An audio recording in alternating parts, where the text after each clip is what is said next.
because when I grew up, I was angry. I didn't know how to express myself. And I learned that in my late 20s. And I really think there is a good market and like a good thing to bring back to the society. And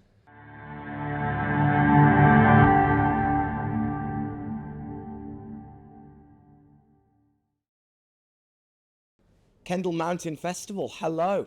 We are joined by none other than Krister Kopala.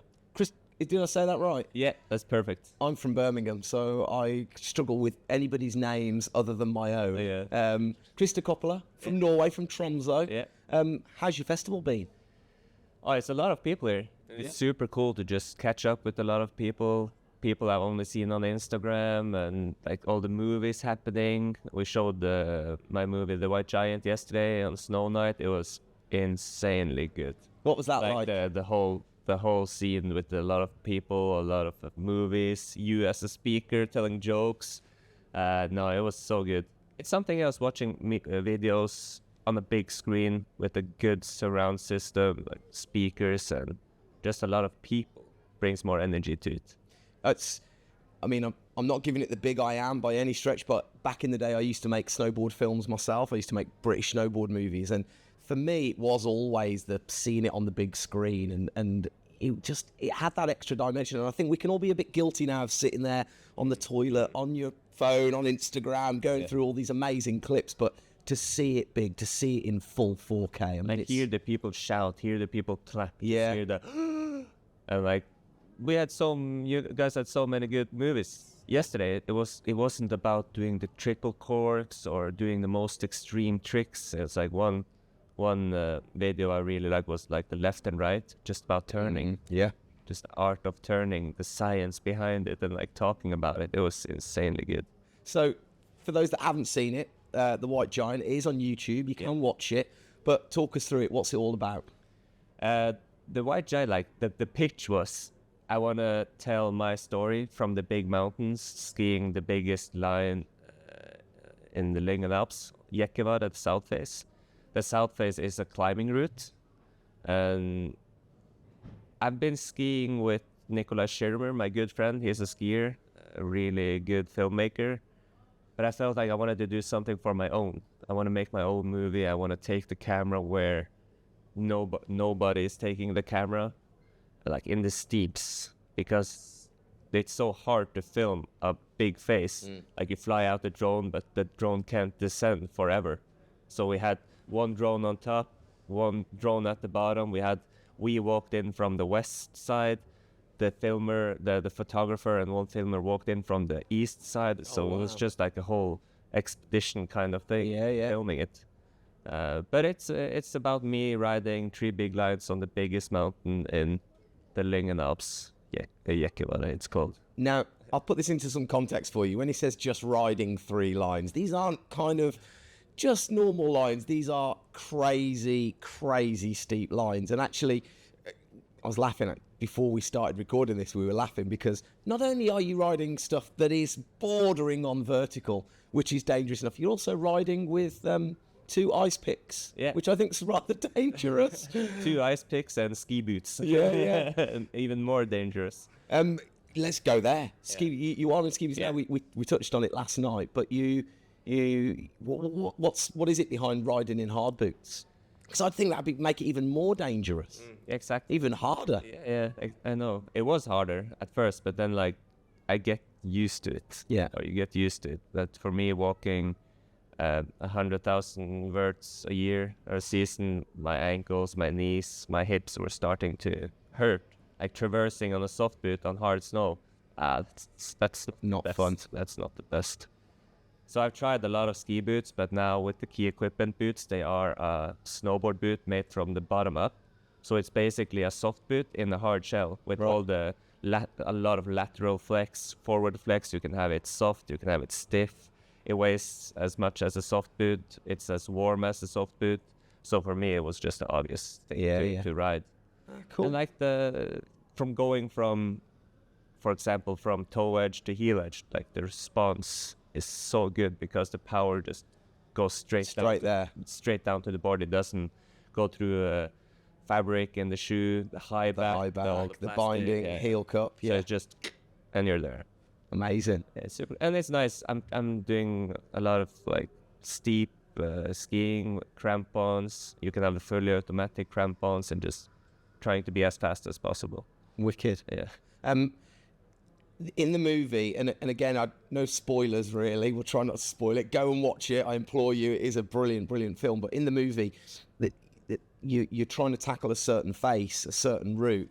Was there a pressure that once you'd kind of committed to that, and once you'd said, "I'm going to do this," you've kind of got the clock is ticking for the season and the snowfall and your window. Did you feel a certain pressure to go and ride that line, even though it perhaps wasn't the best conditions? Yeah, so the stupidest thing you can do is to say to your sponsors, I want to go here and I want to ski this line. Yeah. Instead of saying, I want to make a cool movie skiing a big steep line. Yeah. Because then you can just take whatever's that's good in the condition. But for me, I was like, I'm going to ski this line and we're going to make a movie about it. And I felt some pressure, but like during the whole season, we watched the forecast, we watched everything, and just seeing it lining up, like on the 4th of May, I think it was, and it happened. And if it wasn't for Finn, my good friend, he has a guide, he's really good with snow, he has a good good head, like his mentality it's really good when it comes to extreme situations. So if it wasn't for him, we wouldn't have skied it, because I didn't have the knowledge, and I'm still educating myself on the snow science. But Finn is a really good partner in the mountains, and like opened up the line and told us all about the snowpack and how it was reacting. But yeah, some pressure for sure. But we were there, and we made all the preparations for it, and we made it out alive. Mate, you really did make it out alive. And it's a brilliant section. It's a brilliant end. It's not even the end of the movie. It's kind of, there's a little bit extra, but it's a real euphoric end to the movie. It's really nicely done. What's next then? I have a couple of projects this winter. I'm starting my own YouTube channel where I'm just going to do like really on slope, handheld camera, going out in the steeps, rock climbing, ice climbing, paragliding, just steep skiing, steep snowboarding, everything. Because I do so much, it's not just splitboarding. Yeah. So I'm going to do that, start my own YouTube channel, and we have a new big movie coming up. Like, we're going to film for a movie this year. We're going to ski some first descents up in northern Norway. It involves climbing, some rappelling over ice. Oh my goodness. Steep exposure. But that's just going to be like 50% of the film. We're going to try to talk about mental health, especially for young men. Because when I grew up, I was angry, I didn't know how to express myself. And I learned that in my late 20s. And I really think there is a good market and like a good thing to bring back to the society. And to take up that's, I don't know how you say it, but like the mental health amongst young men. Yeah. Yeah, especially up north, where we have where the sun disappears for a couple of months, you know. Thing can be quite depressing up there. It's I'm ashamed to say I only tried splitboarding myself last year for the first time, but I had a real moment. It was up in Scotland. The conditions were actually really, really good. It was early season, and a friend took me up and we went up splitboarding, and I had a real moment. I found it really euphoric. I had a real kind of almost quite a teary experience up there, because I get it.